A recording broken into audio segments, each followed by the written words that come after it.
বন্ধুরা, প্রতি বছর আষাঢ় মাসের শুক্লপক্ষের দ্বিতীয় তিথি থেকে শুরু হয়ে যায় এই রথযাত্রা। এই দিন প্রভু জগন্নাথ দেবের কৃপা প্রাপ্ত করার জন্য, বাড়িতে সুখ শান্তি সমৃদ্ধি বজায় রাখার জন্য আমাদের কিছু কাজ বন্ধুরা এই দিন ভুলেও করতে নেই। তাই বন্ধুরা, আজকে আমি আমার এই ভিডিওটির মাধ্যমে আপনাদেরকে জানিয়ে দেব যে এই পবিত্র রথযাত্রার দিন আপনারা কি কি করবেন না, কোন খাবার খাবেন না এবং কোন খাবারটি আপনারা অবশ্যই এই দিন গ্রহণ করবেন। তাই বন্ধুরা, অবশ্যই ভিডিওটি পুরো দেখবেন। চলুন এইবার মূল আলোচনায় প্রবেশ করা যাক। তবে এই মূল আলোচনায় প্রবেশ করার আগে জয় প্রভু জগন্নাথের জয় লিখে কমেন্ট অবশ্যই করবেন।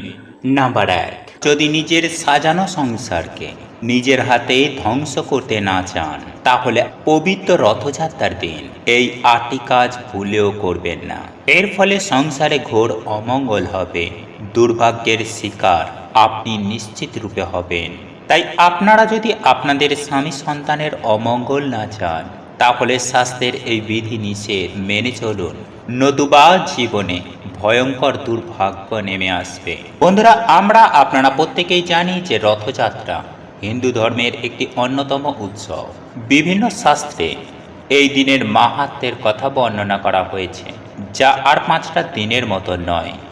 আর আপনি যদি এই পবিত্র রথযাত্রার দিন এই সব কাজগুলি থেকে নিজেদেরকে বিরত রাখেন, তাহলে আপনার জীবনে অখণ্ড সৌভাগ্য আসবে।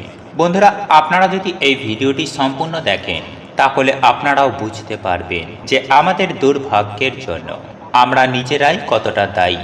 কারণ এই পবিত্রতম দিনে এই সব কাজগুলি করা একেবারেই অনুচিত।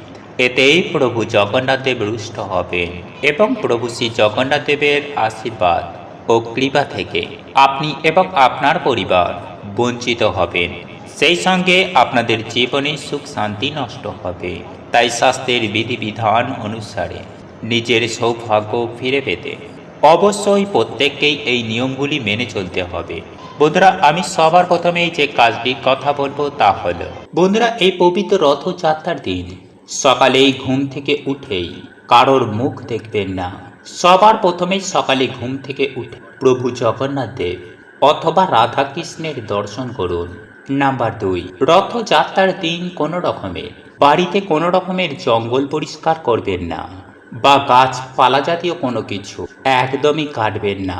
নাম্বার 4, এই দিন কোনো রকমের জীব হত্যা বন্ধুরা ভুলেও কিন্তু করবেন না। কারণ প্রভু জগন্নাথ দেব হচ্ছেন জগতের নাথ, এই সৃষ্টির সকল জীব তারই সন্তান। তাই অযথা বন্ধুরা বিনা কারণে কিন্তু এই কার্যগুলি করবেন না। বন্ধুরা, এই পবিত্র রথযাত্রার দিন আপনারা কোনোভাবেই দেরি করে ঘুম থেকে উঠবেন না। কারণ এই দিনের মাহাত্ম্য আপনারা আগেই জেনেছেন বা এই দিনটা সম্পর্কে আপনি অবশ্যই অবগত আছেন। তাই শাস্ত্রমতে বলা হচ্ছে যে এই মহাপূর্ণ দিনে কোনোভাবেই দেরি করে ঘুম থেকে উঠবেন না। তাই সকাল সকাল ঘুম থেকে উঠে পড়ুন, স্নান করে শুদ্ধ বস্ত্র পরিধান করে আপনি প্রভু জগন্নাথ দেবের যে কোনো মন্ত্র পাঠ করতে পারেন, সূর্যদেবের উদ্দেশ্যেই প্রণাম জানাতে পারেন। এতে আপনার জীবনে সৌভাগ্য ফিরবে। যাই হোক বন্ধুরা, এরপর দ্বিতীয় আমি যে কাজটির কথা বলবো তা হলো, পুজোর স্থানে কোনোভাবেই চটি বা জুতো পরে ভুলেও যাবেন না। এতে আপনার জীবনে চরম ভয়ঙ্কর দারিদ্রতা নেমে আসবে, সেই সঙ্গে মহাপাপে ডুববেন। হ্যাঁ বন্ধুরা, একই সঙ্গে আপনারা কোনোভাবেই প্রভু শ্রী জগন্নাথ দেবের আশীর্বাদ ও কৃপা পাবেন না। প্রভু শ্রী জগন্নাথ দেব আপনার প্রতি রুষ্ট হবেন। তাই পুজোর স্থানে কোনোভাবেই চটি বা জুতো পরে নিজের বিপদ নিজে ডেকে আনবেন না। বন্ধুরা, আপনিই পারেন আপনার সৌভাগ্যের চাবিকাঠি খুঁজে পেতে। যাই হোক, এরপর তৃতীয় যে কাজটির কথা বলবো তা হল, পবিত্র রথযাত্রার দিন কোনোভাবে বাড়ির মধ্যে ঝগড়া অশান্তি কলহ মারপিট এই সব কাজগুলি করবেন না। বন্ধুরা, আপনারা হয়তো প্রত্যেকেই জানেন, শাস্ত্র মতে যে বাড়িতে ঝগড়া বিবাদ কলহ হয় না, সেই গৃহেতেই সুখ শান্তি সমৃদ্ধি বসবাস করে। তাই শাস্ত্রের বিধিবিধান অনুসারে বলা হয়েছে যে নিজের গৃহে সদা সর্বদাই সুখ শান্তি বজায় রাখতে এবং পরিবার পরিজনকে নিয়ে সুখে শান্তিতে বসবাস করতে। তাই বন্ধুরা, পবিত্র রথযাত্রার দিন ভুল করেও বাড়ির মধ্যে ঝগড়া কলহ অশান্তি করবেন না। এর ফলে আপনাদের সংসারে মহাবিপদ নেমে আসবে। এরপর চতুর্থ যে কাজটির কথা বলবো তা হলো, বন্ধুরা, এই পবিত্র রথযাত্রার দিন গুরুজনদের কোনোভাবেই অপমান করবেন না। এতে প্রভু শ্রী জগন্নাথ দেব রুষ্ট হবেন। হ্যাঁ বন্ধুরা, তাই আপনারা এই দিনে কোনোভাবে কোনো পরিস্থিতিতে গুরুজনদের অপমান কটু কথা বলবেন না। হ্যাঁ বন্ধুরা, তাদের মনে দুঃখ দেবেন না। এতে ভগবান আপনার প্রতি বেজায় রুষ্ট হবেন। ভগবানের কৃপা লাভ থেকে আপনি বঞ্চিত থাকবেন। এরপর পঞ্চমত যে কাজটির কথা বলবো তা হলো, বন্ধুরা, এই পবিত্র রথযাত্রার দিন বাড়িতে যদি কোনো দরিদ্র অসহায় ভিক্ষুক আসে, তাকে কখনো ভুল করেও তাড়িয়ে দেবেন না। বন্ধুরা, এই দিনের মাহাত্ম্য সম্পূর্ণই আলাদা। শাস্ত্রমতে আমরা প্রত্যেকেই জানি যে দান ধ্যান করলে পূর্ণতা অর্জন হয় এবং জীবন থেকে পাপ ক্ষয় হয়। তাই বন্ধুরা, বলা হচ্ছে যে বাড়িতে এই দিনে কোনো দরিদ্র ভিক্ষুক খেতে না পাওয়া মানুষ এলে আপনি তাকে আপনার সাধ্য ও সামর্থ্য মতো অন্ন, বস্ত্র কিংবা অর্থ দান করতে পারেন। এর ফলে আপনার জীবনে পূর্ণতা অর্জন হবে। প্রভু শ্রী জগন্নাথের আশীর্বাদে আপনার জীবন থেকে সমস্ত প্রকার দুর্ভাগ্য, দারিদ্রতা বিদায় নেবে। বন্ধুরা, এরপর আমি যে কাজটির কথা বলবো তা হলো, যেই পবিত্র রথযাত্রার দিন যারা প্রভু জগন্নাথ দেবের উদ্দেশ্যে ব্রত পালন করবেন, প্রভু জগন্নাথ দেবের পুজো আরাধনা করবেন, সমস্ত লোভকে ত্যাগ করে নিরামিষ আহার গ্রহণ করবেন। কোনোভাবে আমিষযুক্ত খাবার খাবেন না, কারণ আপনি যদি আমিষযুক্ত খাবার গ্রহণ করেন তাহলে আপনার জীবনে পাপ লাগবে, পূর্ণতা অর্জন আর হবে না। তাই বন্ধুরা, আপনাদেরকে এই বিষয়টি খেয়াল রাখতে হবে। আশা করি আপনারা প্রত্যেকেই বুঝতে পারছেন যে এই পবিত্র রথযাত্রার দিনের মাহাত্ম্য কতখানি। বন্ধুরা, প্রভু জগন্নাথ দেবকে সন্তুষ্ট করতে, প্রভু জগন্নাথ দেবের কৃপায় আর্থিক উন্নতি, সুখ শান্তি সমৃদ্ধি ফেরাতে, পরিবার থেকে দুর্ভাগ্য কাটাতে আপনাদের এই নিয়মগুলি প্রত্যেকেরই মেনে চলতে হবে। কারণ বন্ধুরা, আষাঢ় মাসের এই বিশেষ তিথিতে পবিত্র রথযাত্রা পালন করা হয়ে থাকে। আর আমাদের হিন্দু ধর্মের প্রধান অন্যতম একটি উৎসব এই রথযাত্রা। তাই শাস্ত্রের বিধিবিধান অনুসারে বলা হচ্ছে যে আপনারা যদি এই সব কাজগুলি করা থেকে বিরত থাকেন তাহলে প্রভু শ্রী জগন্নাথ দেব আপনার প্রতি সন্তুষ্ট হবেন। প্রভু জগন্নাথ দেবের কৃপায় আপনার জীবনে উন্নতি অবশ্যই হবে।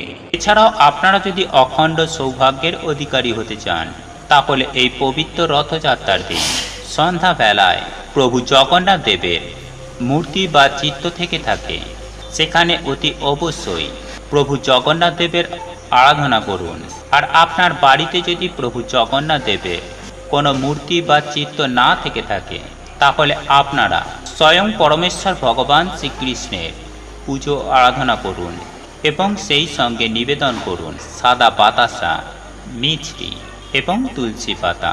বন্ধুরা, আপনারা যদি এই তিনটি জিনিস দিয়ে প্রভু জগন্নাথ দেব এবং ভগবান শ্রীকৃষ্ণের পুজো আরাধনা করতে পারেন তাহলে প্রভু জগন্নাথ দেবের অশেষ কৃপায় আপনি ধনবান হয়ে উঠবেন।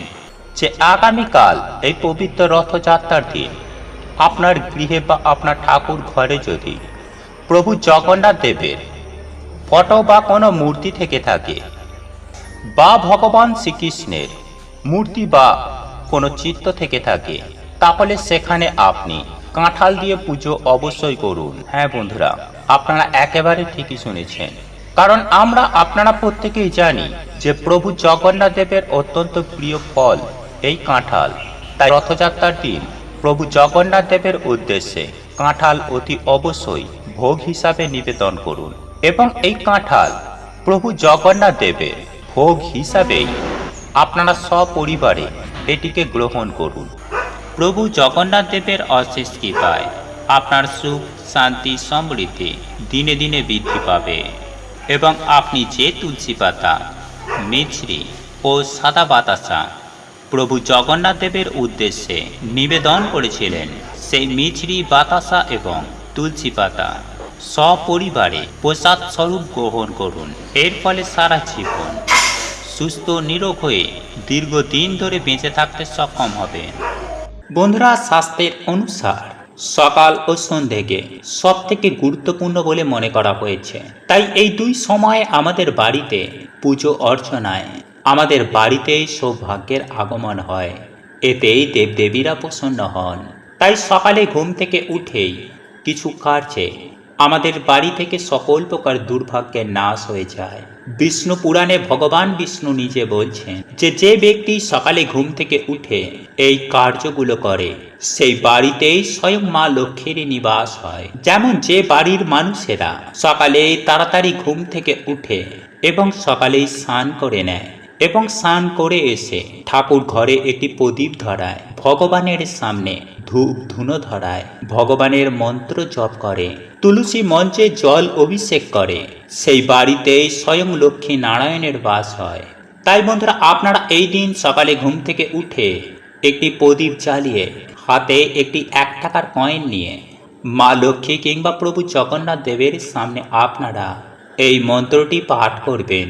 বিশেষ করে বাড়ির মা বোনেরা অবশ্যই করবেন। আর মন্ত্রটি হচ্ছে বন্ধুরা, ওং লক্ষ্মী মহালক্ষ্মী এহি এহি সর্ব সৌভাগ্যম দেহি মে স্বাহা। বন্ধুরা, এইভাবে আপনারা এই মন্ত্রটি পাঠ করে তারপর সেই টাকাটিকে আপনারা মা লক্ষ্মীর চরণে রেখে দেবেন। এছাড়াও বন্ধুরা, এই পবিত্রতম দিনে এই মন্ত্রটিও আপনারা জপ করে এই টাকাটিকে রাখতে পারেন। মন্ত্রটি হল নীলাচল নিবাসায় নিত্যায় পরমাত্মনে বলভদ্র সুভদ্রাং শ্রী জগন্নাথায় নমো নমঃ। বন্ধুরা, এই মন্ত্রটিও আপনারা যদি 3 বার জপ করতে পারেন তাহলে দেখবেন কিছু দিনের মধ্যেই আপনাদের বাড়িতে কেমন সুখ শান্তি ও সমৃদ্ধির আগমন ঘটেছে। আপনাদের বাড়ি থেকে সকল দুর্ভাগ্যের নাশ হয়ে যাবে। যাই হোক বন্ধুরা, এইবার আমি আপনাদেরকে জানিয়ে রাখি, পবিত্র রথযাত্রার দিন কোন ফলটি পেলে আপনারা একদম হাতছাড়া করবেন না, তা হলো বন্ধুরা কাঁঠাল। হ্যাঁ বন্ধুরা, পাকা কাঁঠাল আপনারা যেখানেই দেখতে পান না কেন আপনারা এই ফল বাড়িতে কিনে আনুন এবং সন্ধ্যাবেলায় প্রভু জগন্নাথ দেবের যদি কোনো চিত্র বা মূর্তি থেকে থাকে তাহলে প্রভু জগন্নাথ দেবের কাছেই আপনারা ভোগ হিসাবে নিবেদন করুন। আর যদি প্রভু জগন্নাথ দেবের কোনো মূর্তি বা চিত্র না থেকে থাকে তাহলে স্বয়ং পরমেশ্বর ভগবান শ্রীকৃষ্ণ রাধা রানীর কাছে এই ফল ভোগ হিসাবে নিবেদন করুন। তবে ভগবান শ্রীকৃষ্ণ অথবা প্রভু জগন্নাথ দেব আপনারা যেখানেই এই ফল ভোগ হিসাবে নিবেদন করুন না কেন এই ফলের সাথে তুলসী পাতা অবশ্যই নিবেদন করবেন। তারপর আপনারা আপনাদের সাধ্য ও সামর্থ্য মতো ভগবানের পুজো আরাধনা করে এই ফল প্রসাদ স্বরূপ সপরিবারে গ্রহণ করবেন। দেখবেন সারা বছর যেমন ভগবানের কৃপায় সুস্থ নিরোগ থাকবেন, ঠিক তেমনই আপনাদের জীবনেই সারা বছর টাকার বৃষ্টি হবে। হ্যাঁ বন্ধুরা, এই ফল হলো সৌভাগ্যের চাবি। তাই এই ফল যদি এই দিন আপনারা নিশ্চিন্তে খেয়ে নিতে পারেন তাহলে আপনাদের জীবনে তথা আপনাদের বাড়িতে অর্থ সুখ শান্তি সৌভাগ্যে ভরে উঠবে। বন্ধুরা, পবিত্র রথযাত্রার দিন এই একটি ফুল কোথাও দেখতে পেলে তৎক্ষণাৎ ছিঁড়ে নিন, একদম ছাড়বেন না। কারণ স্বয়ং পরমেশ্বর ভগবান শ্রীকৃষ্ণ নিজেই বলেছেন যে এই ফুলটি হলো সৌভাগ্যের চাবি। সেই সঙ্গে এই পবিত্র দিনে সকালে ঘুম থেকে উঠে এই সামান্য কার্য আমাদের বহু মানুষের বন্ধ ভাগ্য খুলে দেয়। তাই যদি বন্ধুরা আপনারা সারা মাস প্রভু শ্রী জগন্নাথ দেব ও ভগবান বিষ্ণুদেব ও মা লক্ষ্মীর কৃপা প্রাপ্ত করতে চান, বাড়িতেই সুখ শান্তি এবং আর্থিক উন্নতি চান, তাহলে অবশ্যই কিন্তু বন্ধুরা আপনারা ভিডিওটি পুরো দেখবেন। কারণ এই ভিডিওটির মাধ্যমে আপনাদেরকে জানাবো রথযাত্রার মহাযোগে কোন জিনিসটি যদি আপনারা পান তাহলে একদম ছাড়বেন না। কারণ এই দিনে বন্ধুরা যারা এই সামান্য জিনিস পায় তারাই হয় ধনবান এবং ভাগ্যশালী। সারা বছর সেই বাড়িতে ভগবান বিষ্ণু ও মা লক্ষ্মীর কৃপা বিরাজ করে। বন্ধুরা, আপনারা প্রত্যেকেই জানি যে দিনের সব থেকে শুভ সময় হচ্ছে এই ব্রহ্ম মুহূর্ত। কারণ এই সময়ে বন্ধুরা আমাদের এই সৃষ্টি রচনা হয়। তাই এই সময়কে ঈশ্বরের সময়ও বলা হয়। তাই এই সময়ে যদি আপনারা ঘুম থেকে উঠে এই 3টি শব্দ বলেন, তাহলে বন্ধুরা এতে আপনাদের সকল মনোবাসনা সুনিশ্চিতভাবে পূর্ণ হবেই হবে। আর এটি কিন্তু আমি বলছি না, স্বয়ং বিষ্ণু পুরাণে ভগবান বিষ্ণু নিজে বলছেন। তাই কি সেই শব্দ, কিভাবে আপনারা বলবেন তা জানতে ভিডিওটি অবশ্যই পুরো দেখুন। এবং ভিডিওটিতে বন্ধুরা আপনারা একটি লাইক করে কমেন্টে আপনারা বলুন জয় প্রভু জগন্নাথের জয় ও জয় মা লক্ষ্মীর জয় লিখে কমেন্ট অবশ্যই করুন। এবং আপনারা যদি আমাদের চ্যানেলে এখনো পর্যন্ত নতুন হয়ে থাকেন, তাহলে চ্যানেলটি সাবস্ক্রাইব করে পাশে থাকা নোটিফিকেশন বেল আইকন অন করে রাখবেন। তাহলে নতুন কিছু জানতে পারবেন, নতুন কিছু শিখতে পারবেন। বন্ধুরা বিষ্ণু পুরাণের প্রথম খণ্ডের 2য় অধ্যায়ে ভগবান বলছে যে একটি পুরো দিনের মধ্যে 30টি মুহূর্ত হয়, আর তার মধ্যেই 10টি হচ্ছে অশুভ, 16টি হচ্ছে শুভ, বিচিত্র 2টি এবং মহৎ 2টি। মানে দিনের সব থেকে শুভ সময় হচ্ছে এই 2টি মুহূর্ত। এই 2টি মুহূর্ত হচ্ছে ব্রহ্ম ও সমুদ্র, আর এই 2 মিলিয়েই হচ্ছে ব্রহ্ম মুহূর্ত। মানে 1 ঘন্টা 36 মিনিট। মানে ধরুন আমাদের এখানে ভোর 5টার সময় সূর্য উদয় হয়, তো তার আগের 1 ঘন্টা 36 মিনিটই হচ্ছে এই ব্রহ্ম মুহূর্ত। তাই এই সময়ের মধ্যেই কিন্তু বন্ধুরা আপনারা এই বিশেষ শব্দটি যদি বলতে পারে, তাহলে পুরো ইউনিভার্স আপনাকে আপনার মনের বাসনা পূর্ণ করতে সাহায্য করবে। আর এটা আমি বলছি না, আমাদের ঋষি মণিরা এবং ভগবান বিষ্ণু বলছেন যে সদা সর্বদাই যদি আপনারা পজিটিভ চিন্তা করেন, পজিটিভ ভাবেন, তাহলে আমাদের আশেপাশে পজিটিভ এনার্জিদের আগমন বেড়ে যায়। ফলে সর্ব কাজে আমরা সফলতা প্রাপ্ত করি। সেই পজিটিভ এনার্জিরা আমাদের সাহায্য করে। তাই এর জন্য বন্ধুরা আমাদের শাস্ত্র বলছে যে এই সময়কে পরমেশ্বরের সময় বলা হয়। এই সময় বিভিন্ন পজিটিভ এনার্জিরা এই পৃথিবীর দিকে ছুটে আসে। ফলে এই সময় যে সকল ব্যক্তিরা সকালে এই ঘুম থেকে উঠে ধ্যান জপ করে, গীতা পাঠ করে বা পুজো অর্চনা করে, তাদের সকল মনোবাসনা তারা পূর্ণ করে দেন। এবং সায়েন্সও বলছে বন্ধুরা যে এই সময়ে বায়ুমণ্ডলে কসমিক এনার্জির বৃষ্টি হয়। আর যেহেতু বন্ধুরা আমরা এই পৃথিবীতে বাস করি, তাই সেই কসমিক এনার্জিকে আমরাও কিন্তু রিসিভ করি। তাই সেই কসমিক এনার্জি রিসিভ করার সময় যদি আমরা পড়াশোনা করি, ধ্যান করি বা এই মন্ত্রটি বলে নিজেদের মনোবাসনা বলি, তাহলে বন্ধুরা পুরো ইউনিভার্স, ঈশ্বর, এমনকি সকল দেবদূতেরা সেই কাজেতে সাহায্য করতে লেগে যায়। তাই এর জন্য বন্ধুরা আপনারা ব্রহ্ম মুহূর্তে ঘুম থেকে উঠেই আপনারা 3 বার এই মন্ত্রটি জপ করবেন। মন্ত্রটি হলো নীলাঞ্চল নিবাসায় নিত্যায় পরমাত্মানে বলভদ্র সুভদ্রম জগন্নাথায় তেই নমঃ। নীলাঞ্চল নিবাসায় নিত্যায় পরমাত্মানে বলভদ্র সুভদ্রম জগন্নাথায় তেই নমঃ।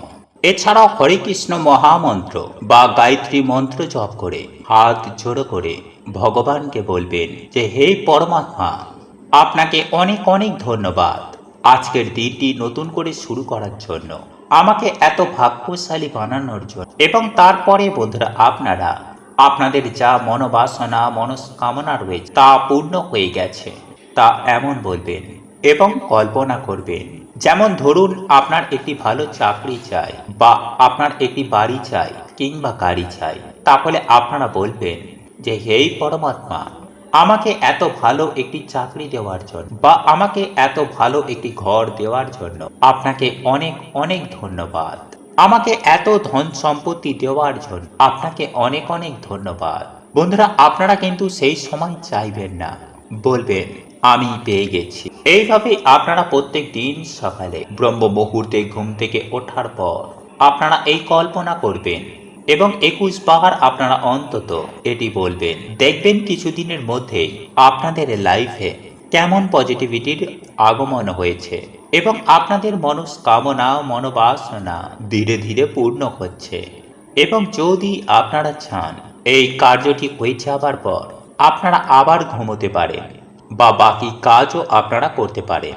যদি আপনাদের হাতে একদমই অর্থ না থাকে বা কিছুতেই আপনাদের আর্থিক উন্নতি হচ্ছে না, সংসারে সুখ শান্তি বলতে একদমই নেই, মনের কোনো ইচ্ছা এখনো পর্যন্ত বাকি রয়েছে, তাহলে বন্ধুরা এই পবিত্রতম দিনে এই প্রক্রিয়াটি করতে কিন্তু আপনারা একদমই ভুলবেন না।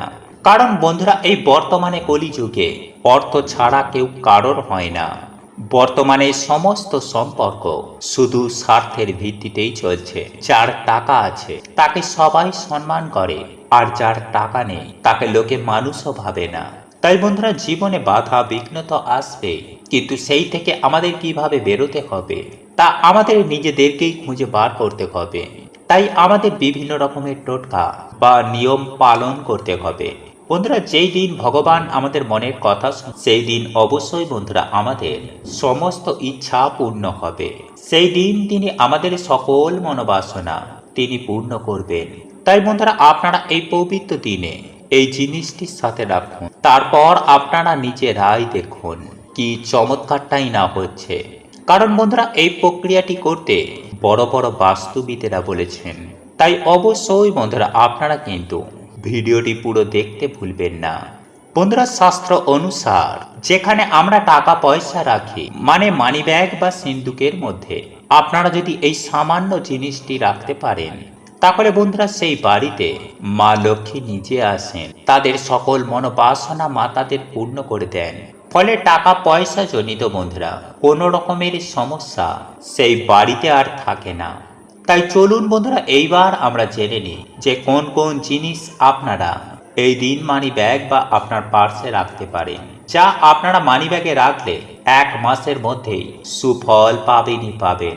নাম্বার 1, তুলসী মঞ্জুরি। বন্ধুরা মনে করা হয় যে তুলসী গাছে ভগবান বিষ্ণু ও মা লক্ষ্মী উভয়েরই বাস রয়েছে। নিয়মিত তুলসী গাছের পুজো অর্চনায় মানুষের দুর্ভাগ্যের নাশ হয়, বাড়িতে ভগবান বিষ্ণু ও মা লক্ষ্মীর কৃপা হয়। কিন্তু বন্ধুরা আপনারা হয়তো অনেকেই জানেন না যে এই তুলসী মঞ্জুরি বাড়িতে রাখলে আমাদের আর্থিক উন্নতি হয়। এটি ভগবান বিষ্ণু ও মা লক্ষ্মীর অত্যন্তই প্রিয়। মানা হয় যে ভগবান বিষ্ণুর চরণে এই তুলসী মঞ্জুরি অর্পণ করলে মানুষের জন্মজন্মের দুর্ভাগ্য এবং পাপের নাশ হয়। তাই বন্ধুরা আপনারা এই পবিত্রতম দিনে ভগবান লক্ষ্মী নারায়ণের চরণে বা রাধা কৃষ্ণের চরণে এটিকে অর্পণ করে নিজের মনোবাসনা বললে তা পূর্ণ হয়ে যায়। তো বন্ধুরা আপনারা তারপর সেই তুলসী মঞ্জুরি নিয়ে একটি লাল কাপড়ের মধ্যে বেঁধে আপনাদের মানি ব্যাগ বা যেখানে আপনারা টাকা পয়সা গয়নাগাটি রাখেন সেখানে রেখে দিন। রাখার সময়ে বন্ধুরা আপনারা ওম ভগবতে বাসুদেবায় নমঃ এই মন্ত্রটি পাঠ করে বাড়িতেই মা লক্ষ্মীকে স্মরণ করে বাড়িতেই মাকে আমন্ত্রণ করে যা মাকে বলতে চান তা মাকে বলবেন। নাম্বার 2, বন্ধুরা আপনারা তুলসী মঞ্জুরির জায়গায় তুলসী গাছের শিকড়ও কিন্তু আপনারা ব্যবহার করতে পারেন। বাকি সব একই প্রক্রিয়া। বন্ধুরা এই পবিত্রতম দিনে পারলে 11টি পদ্ম গাছের বীজ জোগাড় করবেন এবং মা লক্ষ্মীর চরণে সেগুলিকে রেখে বাড়িতে আপনারা লক্ষ্মী পাঁচালি পাঠ করে একটি আসনে বসে ওং ভগবতে বাসুদেবায় নমঃ এই মন্ত্রটি আপনারা 108 বার জপ করে আপনারা এরপর সেই জিনিসগুলিকে একটি লাল কাপড়ের মধ্যে বেঁধে যেখানে আপনারা টাকা পয়সা বা গয়নাগাটি রাখেন সেখানে সেম ভাবে রেখে দিন। এতেই বন্ধুরা সদা সর্বদাই আপনাদের বাড়িতে মা লক্ষ্মীর কৃপা থাকবে। বন্ধুরা এই ছিল আজকের ভিডিওটি ভালো লাগলে শেয়ার অবশ্যই করবেন এবং আমাদের এই চ্যানেলে এখনো পর্যন্ত নতুন থাকলে চ্যানেলটি সাবস্ক্রাইব করে পাশে থাকা নোটিফিকেশন বেল আইকনটি অন করে রাখবেন, তাহলে নতুন কিছু জানতে পারবেন, নতুন কিছু শিখতে পারবেন। জয় শ্রীকৃষ্ণ, রাধে রাধে। প্রভু আপনাদের সকলের মঙ্গল করুক। আপনারা সুস্থ থাকবেন, ভালো থাকবেন। নমস্কার, ধন্যবাদ।